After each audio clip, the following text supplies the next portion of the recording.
Hello, and welcome today in the episode of 101 Meme Show. So today we have bring the most younger broker that Dubai have now. He have closed his deal in the age of 18.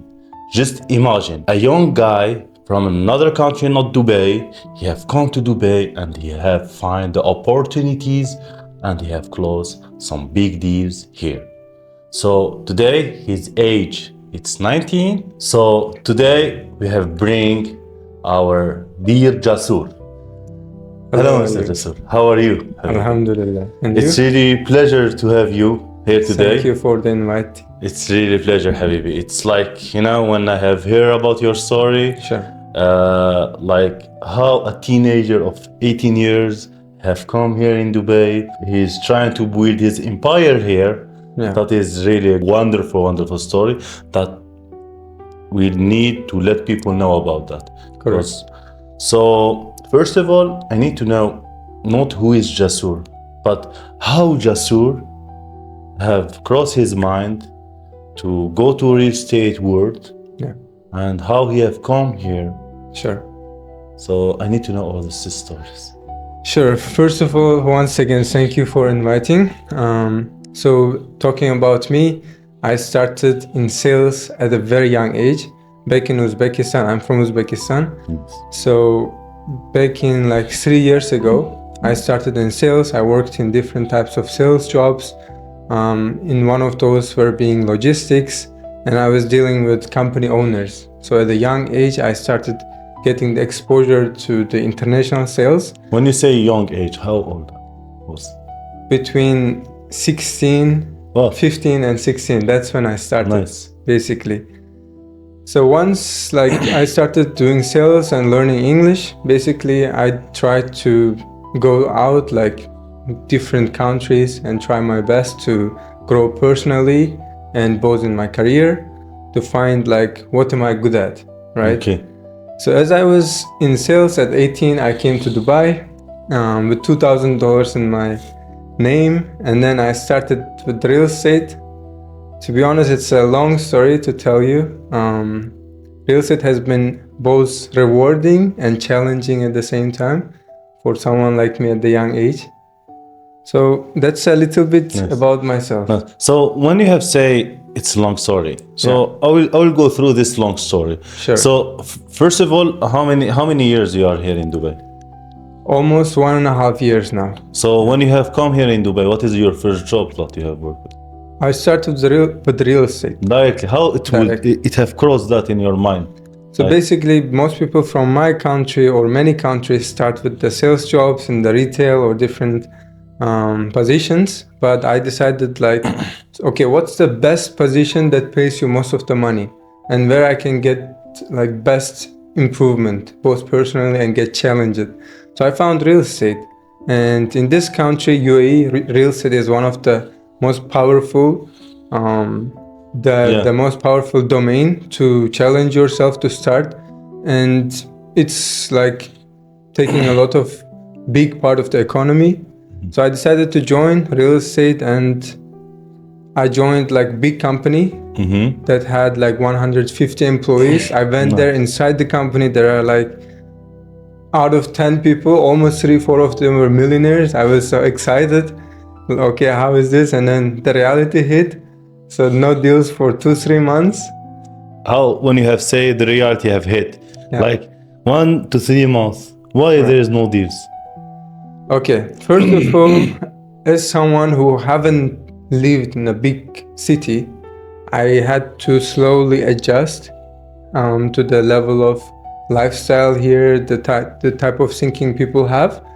So once I got used to it, the basics, living and how the big cities work, just in terms of lifestyle. So when you speak about the lifestyle, what do you mean exactly about lifestyle?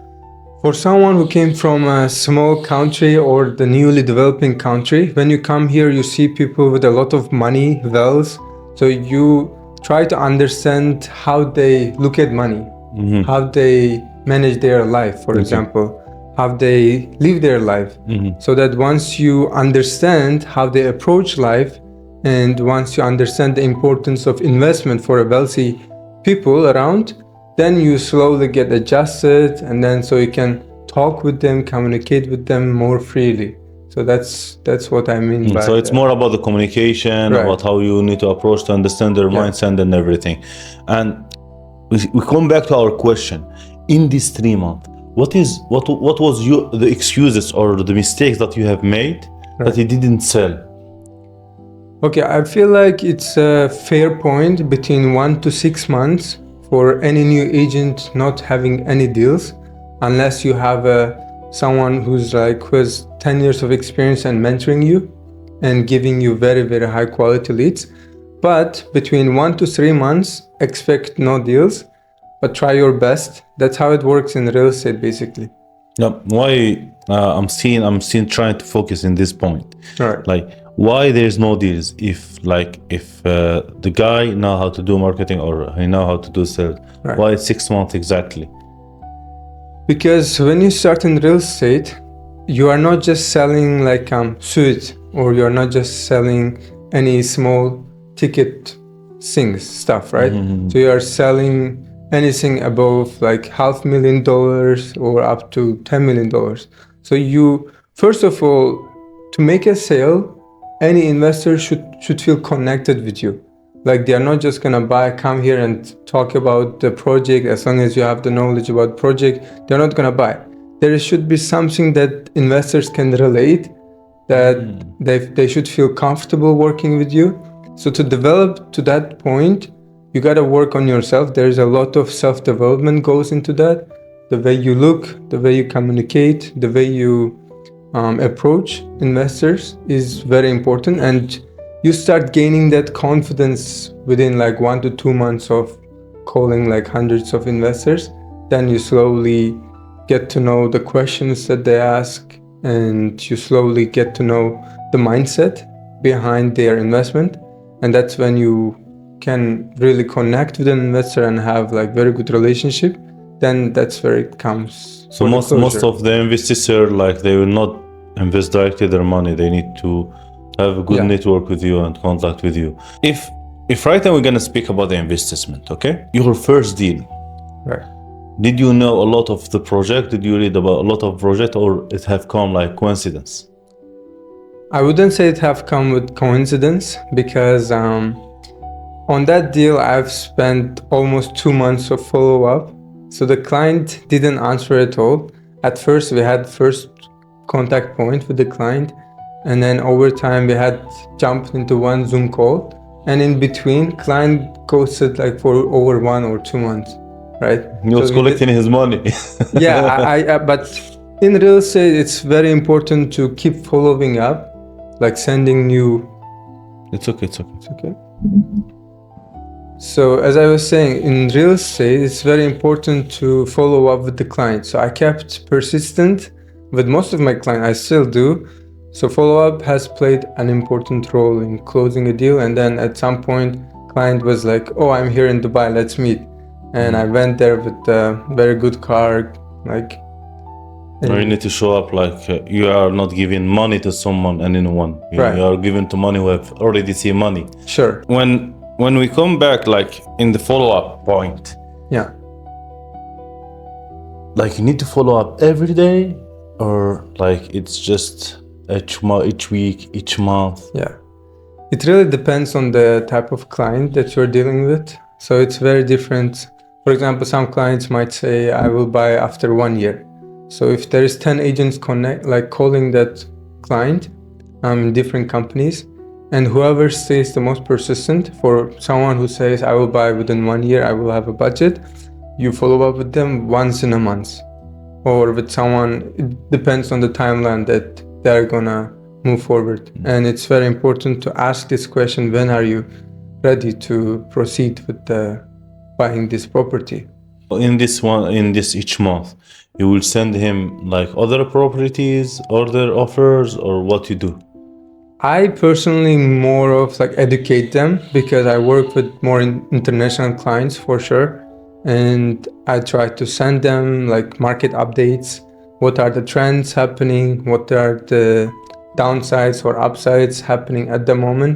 So that might be more interesting for them, that they feel like, oh, he's not just trying to send me new project every single day, because there are more than 10 launches every day happening in Dubai, right? So mainly like on the phone call, whatever you discussed, you try to follow up and educate them on the market trends. But that is the question.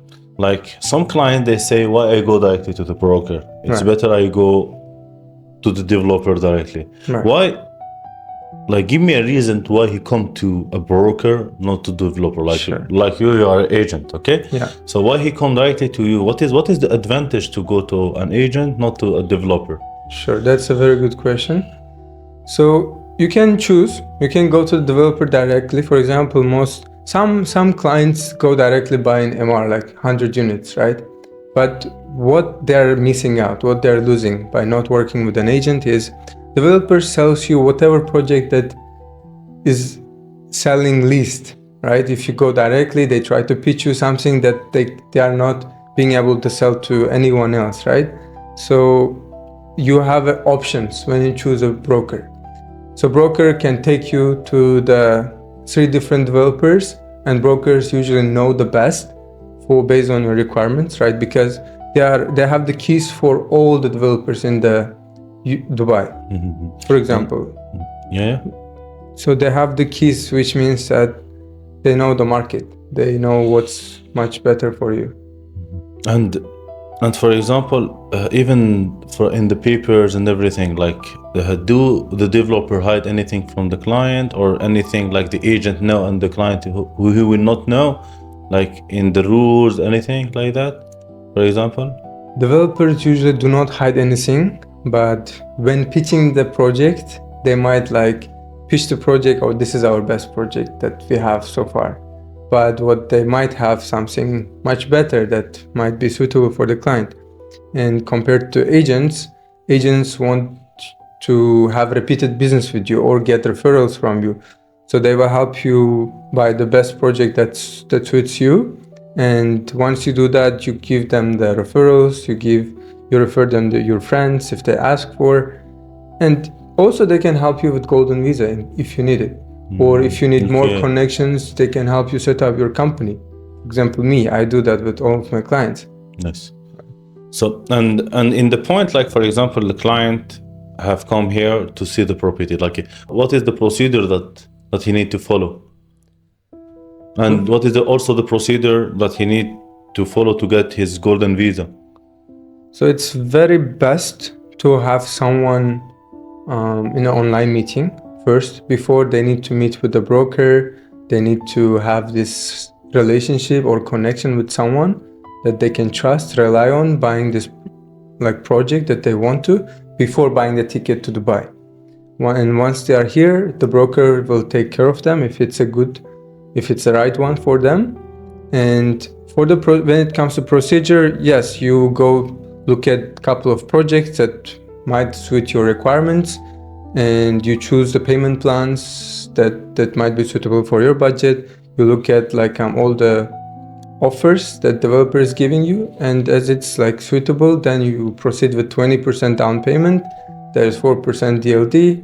Once that's done, you get the code. And what is the DLD? Dubai Land Department. It's like more of like registering the property under your name. Once you pay the 20%, then it's like officially under your name, and Dubai Land Department confirms that by giving you the DLD. And what is the difference? Also, I have sometimes I hear that like you buy mortgage, you buy directly. What is the difference between these things?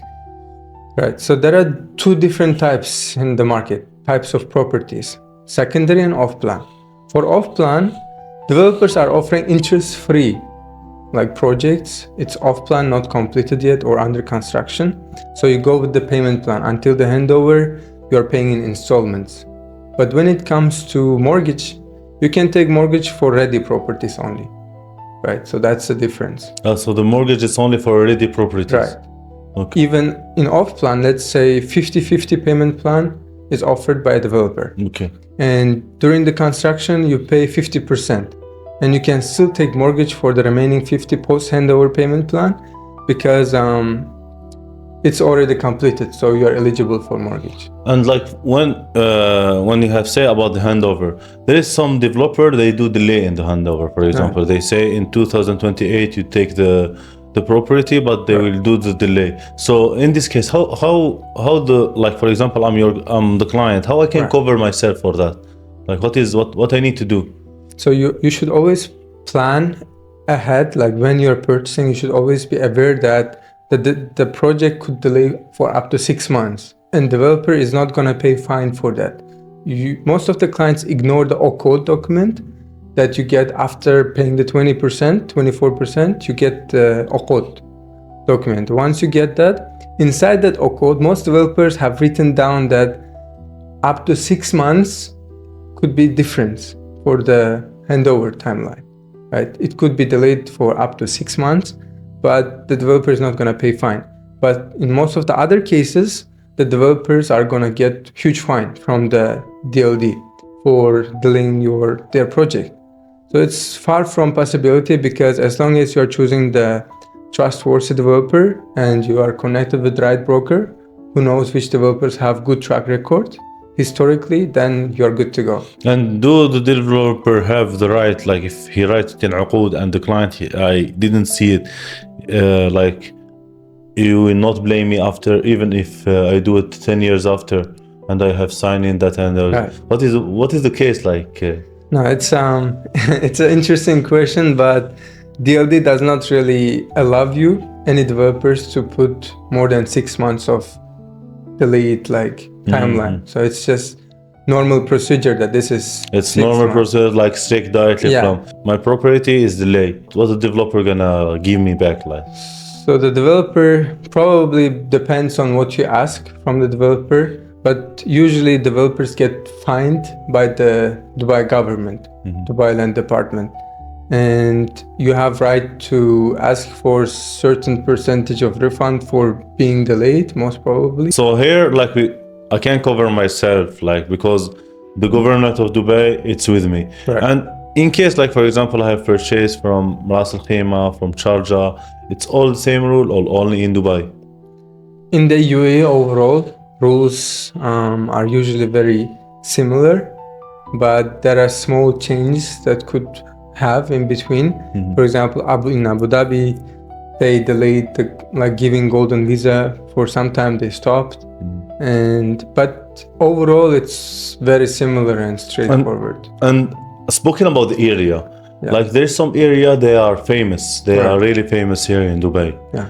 But when you purchase a property and everything, there's some area that they are not famous, but the apartment there are really expensive. What is the difference in that? Like how I can know this area it's good to do the investment, this area is not good?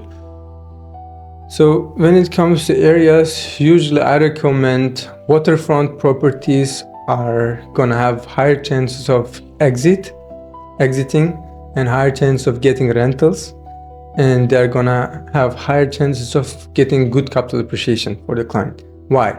It's because only 20% of the Dubai is coastline, and it's very limited. As you know, Dubai could go so far, and once the waterfront areas are completely developed, then all the developers are gonna start launching villa communities, stuff like that on the inland side of the inland side of the city.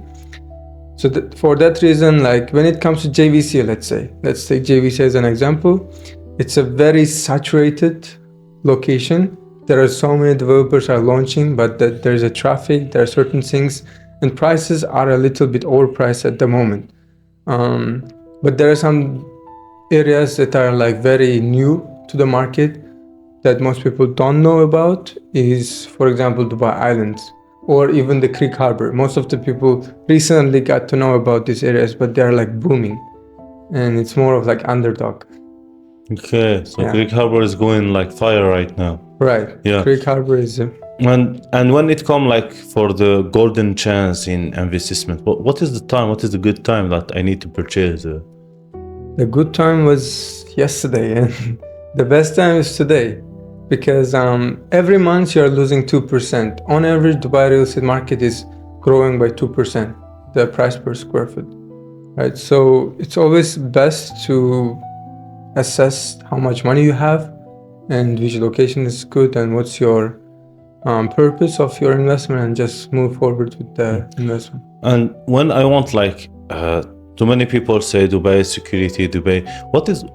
What is the difference? Like I purchase here in Dubai or I purchase in the other countries. What is the difference in that? Like I didn't get it. I didn't get this point. Sure. Yeah.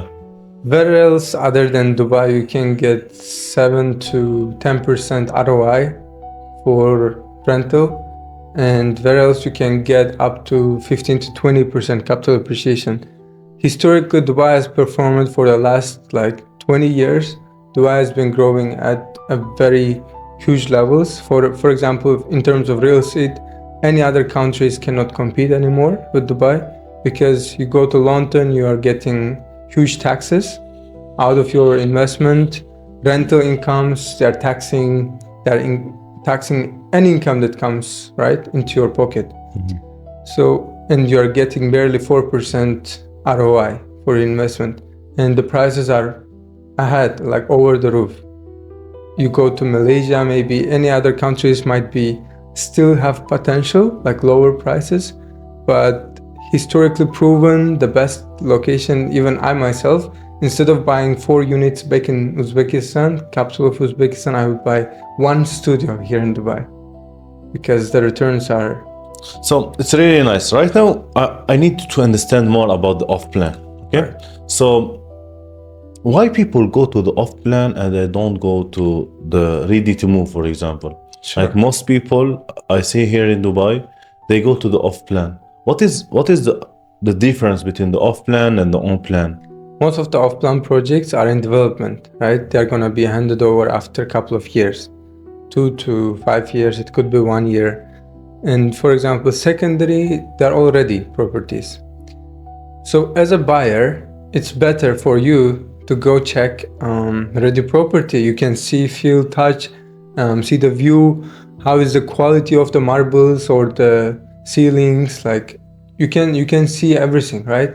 And that makes you more trusted because it's real, it's here. Mm-hmm. But when it comes to off-plan, it's on the brochures, on the paper, the documents, right?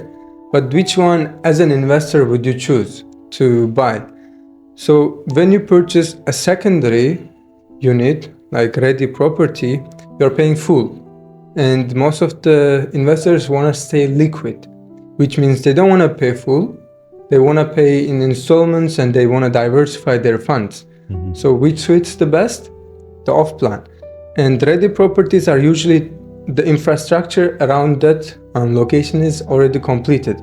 And the prices are overpriced. So you're paying more for what you could get in off-plan, right? So that's why it's better to focus on a newly developing locations, so that you can get better capital appreciation, because the infrastructure is not there yet, but it's a huge master plan. The developer is trustworthy and they've delivered downtown or marina, any big projects, right?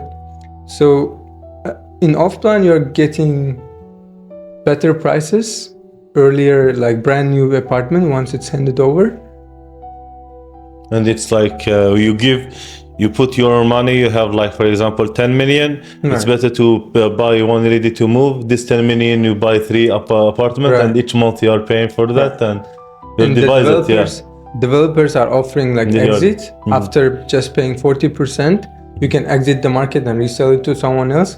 And some properties in off-plan get good appreciation, so that you can resell it in 20 to 50% appreciate. And for the off-plan, there is some off-plan, it will be launched, for example, after 4 or 5 years, and it's you suggest it's better to purchase an off-plan, for example, Palm Jumeirah, downtown and everything, or in a place, empty place, but you know that in the future maybe it will grow up.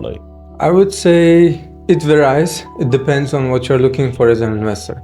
If you're looking for status, most of the developers are launching projects branded. Trump International project in downtown, let's say, and you want the status that it gives you. And branded residences do get good appreciated, even it's a developed infrastructure, even in Palm Jumeirah, but prices, you need to be ready to pay premium. But as a typical investor, to get the best out of everything, it's better to focus on the newly developing areas.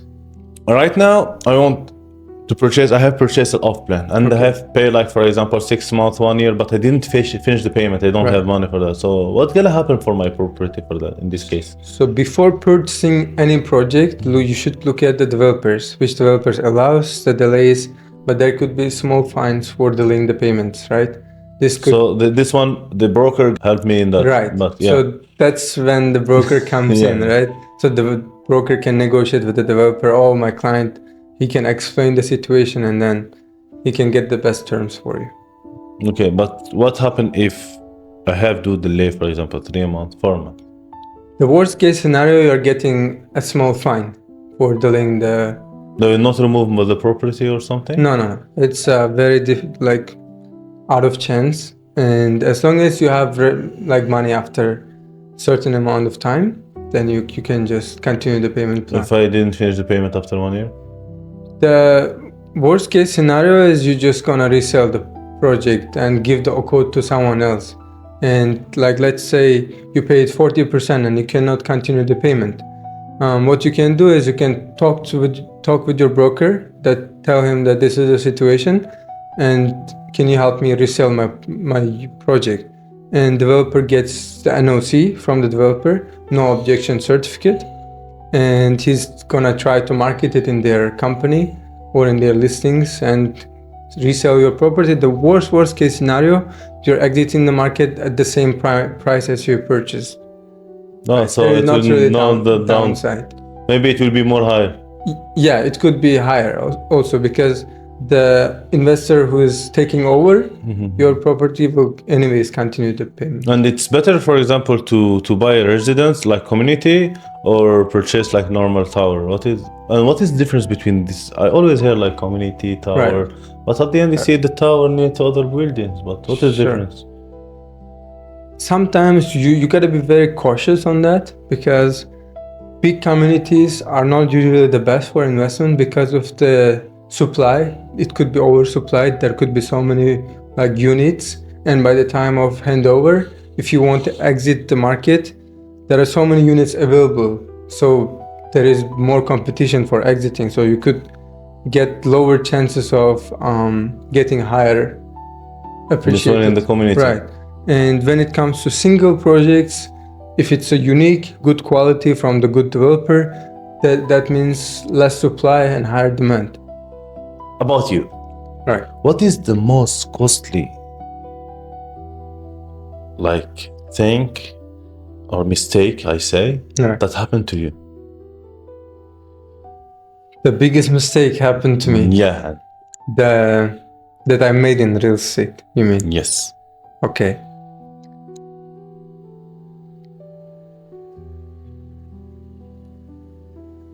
First of all, I regret not, at the beginning, when I started my career in real estate, I should have joined more of boutique type of company, right? If I did that, I would get more support from, if it's a good company, of course, trustworthy company, I would get more support and more attention, so that I could develop faster. And when I changed my company, for example, for the first time, so I didn't see any result in the big company that has 150 employees. And I moved into more of startup type of company. And then in that company, the moment I changed the company, I closed the deal. It wasn't because the company was better. It was just because that they gave more attention. So when I needed a car, they just hired for 9,000 dirhams a Cadillac Escalade, my favorite car, to go for a client meeting, because they cared, they needed business. As long as I'm bringing the client, they were ready to pay. But when it comes to the big companies, they don't really pay that much attention because they have the best closers already in the company. They have the sharks, so they pay most of the attention there. They give the best leads to them. But in the more smaller companies, as long as they are newly developing and have proper budget, it's better to start off your career in those type of boutique. Like companies. startup, Right. because in the biggest company there is a shark and you are a fish, but in the startup still you are a shark. There is only few fish, but you will make it as a shark. And when you have start like learning real estate, how you have learned, where you have learned. I want to help more people to learn. They are coming here. Maybe they are in bad companies. Maybe they don't know how to do that. So, how you have learned, Jasur, the real estate? Where you have learned it? So I was lucky in a position to start my journey, because the first company I joined, they had 2 weeks of intense training. Right, they had proper platforms to learn from. So there were tasks inside the platform. It was more. What is the training? That is the question. What is the training? It was what about what? So what is?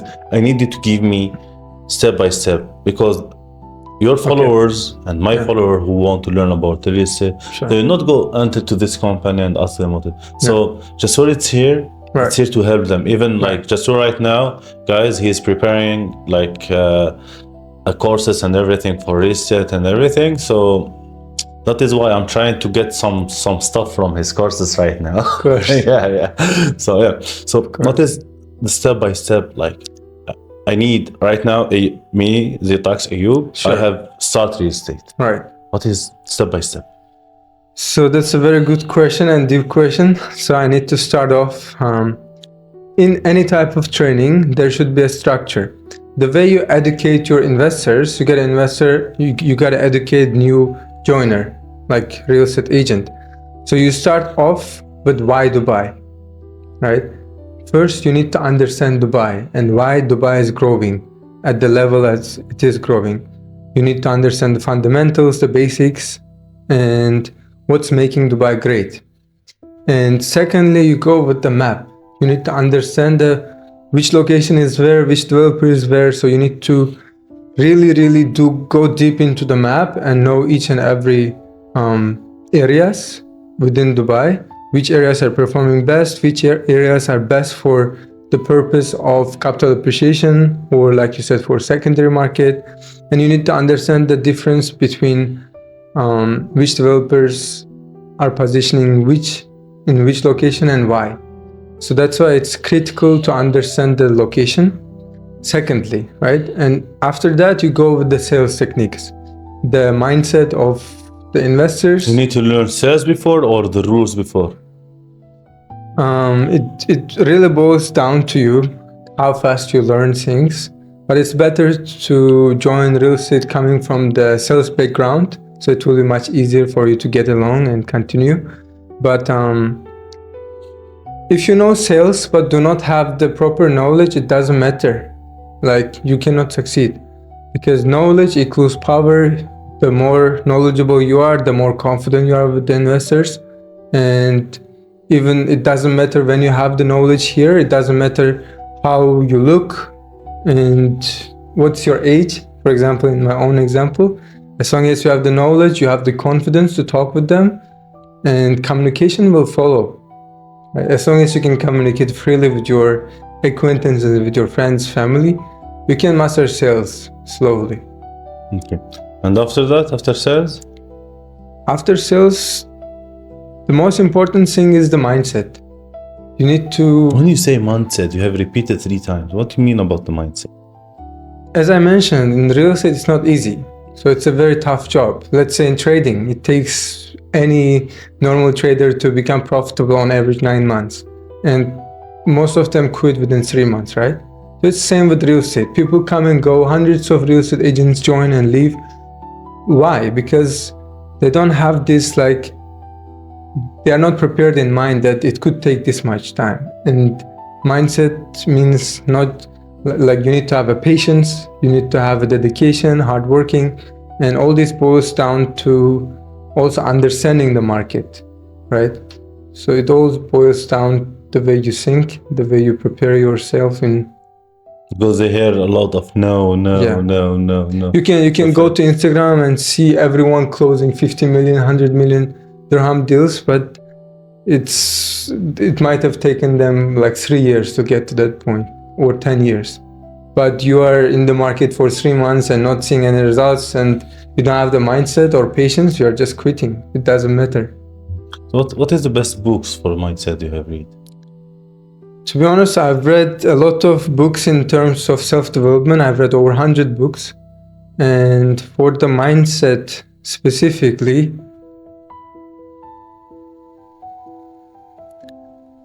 I would suggest to cover most parts of the mindset, the way you think, the way you approach life itself, is the Money Mastered the Game by Tony Robbins. It teaches you a lot, not just your sales or the financial market. You also have much better understanding about the money, because investors think differently about money. So you need to at least have the glimpse of how they think and how they look at money, so that you also can approach that mindset. Nice. And after when you put the sales and the mindset, so what is your advice for them? Like, I have learned the rules, I have learned the maps, I have learned why Dubai, the sales, and I'm doing repeating and everything. Sure. What is the best advice that you can give to this young generation, even the old generation?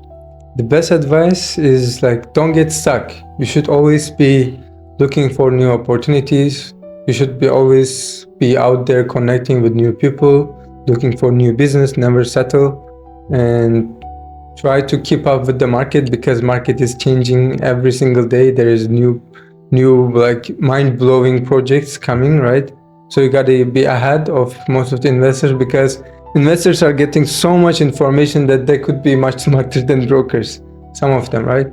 So that's why if you are stuck in the company for like 6 months and see not much support, you might have to change the company, right? And if you are not receiving good leads from a company, it's also advisable to look for better companies, because there is a lot.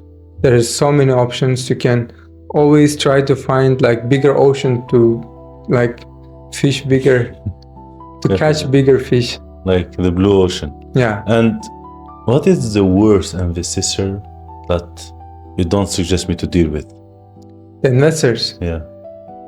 I try to avoid investors who tries to get discounts, or who tries to look for There's discounts in real estate? I mean, it's a red flag if the investor is looking for a discount in real estate. But yeah, you can negotiate some terms. You can get up to 5% discount on some units. It's rarely, but it's very rare. But those developers who are offering discounts are not really doing best, I would say. And it's not the best advice for me to give to an investor to purchase from that developer. So there is no point of dealing with very, very low budget clients. And if they're very hesitant, thinking a lot, like asking hundreds of questions that they already know 50 of those answers, it's not really worth your time. It's your time and your energy in the same time. Right. And what is the most... It will be maybe the last question, or before the last question. You see, I still have a good question after. So, what is the most part, or I don't say the most part, but I will say, what is right now your main focus in real estate?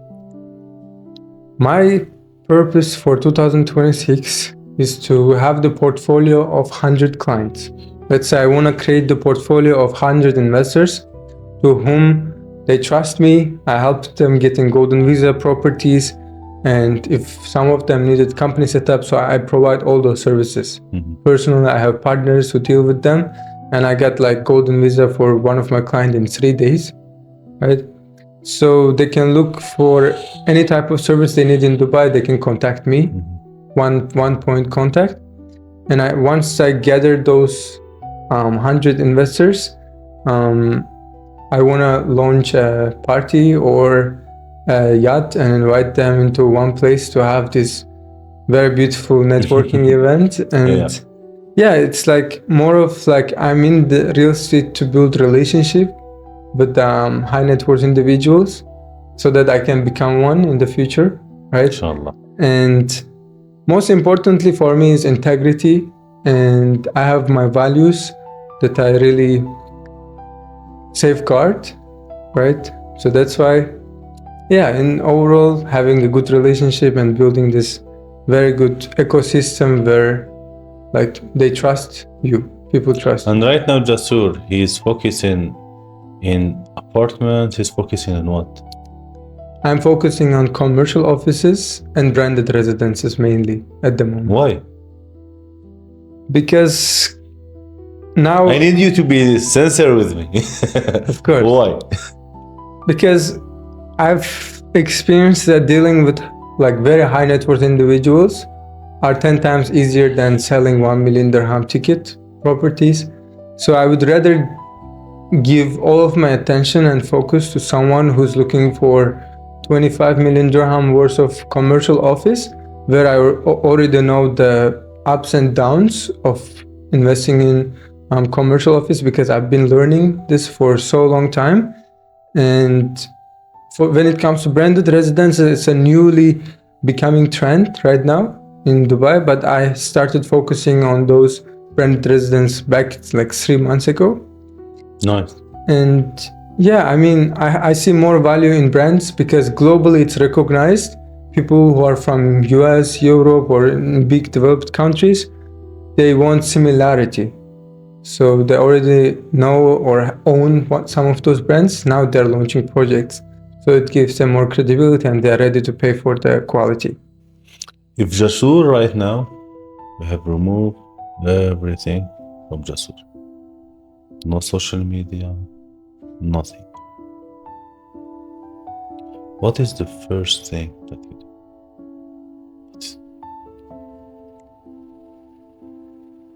To get back to the point where I am,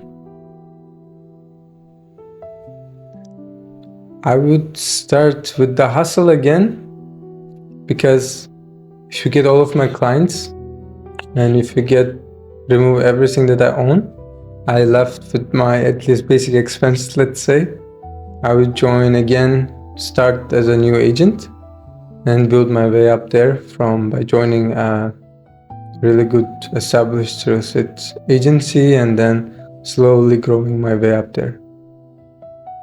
Nice. Because no one can take away your knowledge or the skills that you have. They can take away anything, but not the knowledge and skills. Last question. In these 13 seconds, I need to give me one advice for the young generation that they are coming.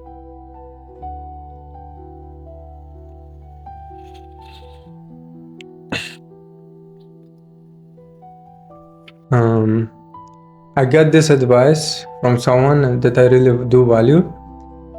It's Nawal Ravikant, and he said that you need to spend a lot of time choosing where to live, what to do, and who to be with.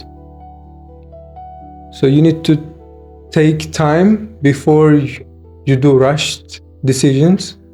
First, you need to spend a lot of time deciding where you want to live, what do you want to do, and who do you want to be with. So once you have an answer for this, like clear answer that aligns with your purpose in the next 5-10 years, that's when you need to go attack those. So that's one of the best advice that I have received, that I applied. For example, I was in a small city. Just by changing the location, you can change so many things. So that's what I wanted to leave. Thank you, Jasur, and thank you guys with 101 Meme Show. So that is the podcast of today about the real estate. Let's see our next guest for our next episode. Thank you very much. It's 101 Meme Show podcast. Take care, guys. And thank you, Jasur, again. Thank you. For your coming and for your time. Thank you, Thank you Habibi. for inviting. Thank you.